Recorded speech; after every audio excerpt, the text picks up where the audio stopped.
Just quickly, thanks everyone for putting in a big effort this week.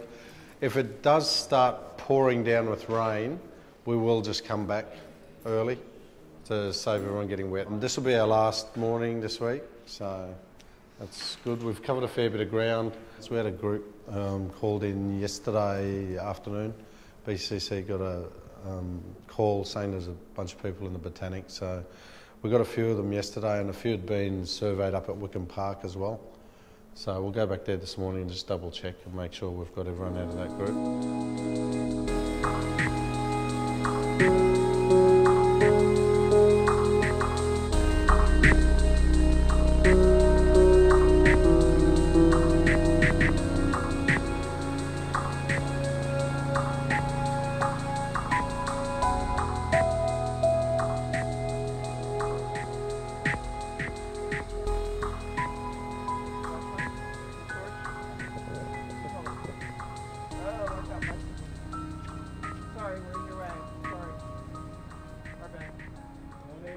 We're just out here on our third morning of the registry week for 500 Lives, 500 Homes. It's part of the statewide Home for Good program that state government, the Minister Tim Manda are running. So we're glad to be a part of that project, and we're the local arm of that project with 500 Lives, 500 Homes. So we're out with our volunteers surveying people who are sleeping rough on the streets of Brisbane at the moment.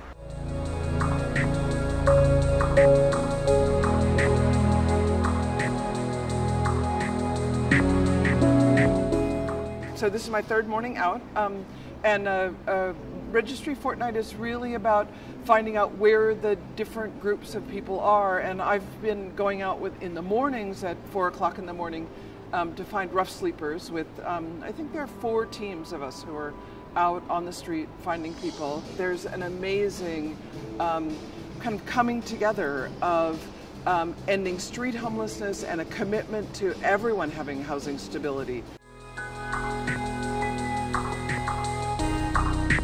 500 Lives, 500 Homes is about getting as many organisations and members of the community involved in identifying who are the most vulnerable in our community, who are homeless. We're looking at people who are sleeping rough, people living in boarding houses, families living in caravan park motels or cars, and people in funded, supported accommodation that's only temporary.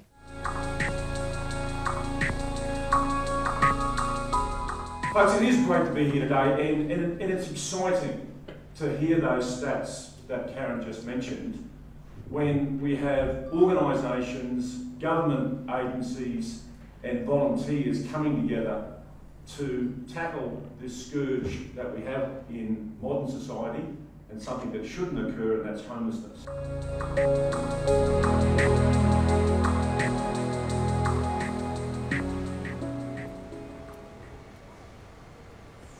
So we've got a range of people, and their needs varied. Some of them they needed help with maybe finding housing. Others they just wanted cigarettes or a cup of coffee, and they're not trying to grab and thinking, oh well, here is an opportunity to get as much as I want. If you offer them a coffee, if they want it, they'll accept it. If they don't want it, they'll decline it.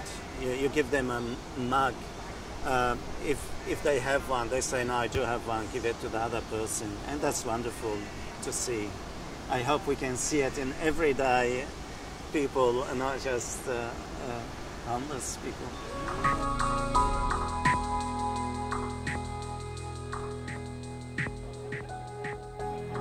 We need to integrate a number of well-targeted services that require health, require housing, and require some targeted social supports coming together in a very coordinated way to achieve outcomes.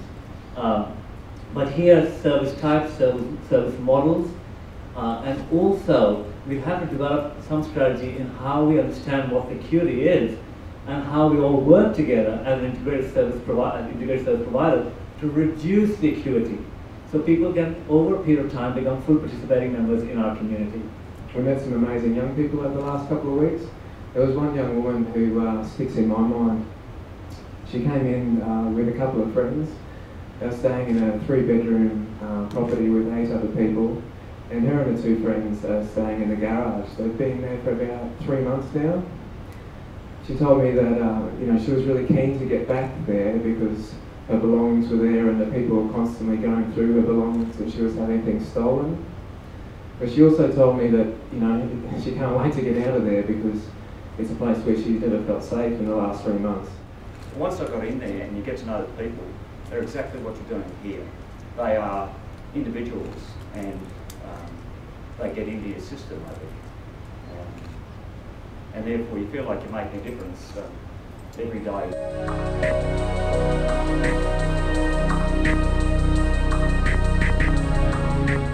I've worked in homeless services since the 1980s, 1985, and really have been excited about the last 5 years or so. We really have a sense that we can end homelessness now, and that's where my heart is. I believe with every fibre of my being that we can end homelessness. Obviously housing 500 people, you can need anything between $600 to $3,000 or $4,000 to set someone up in a unit, depending on whether you have to buy white goods or not. So it's, we hope that we can continue to get community involvement and that we know that a solution to homelessness is better if the whole community is involved. It's just not reliant on one agency or one sector of the community.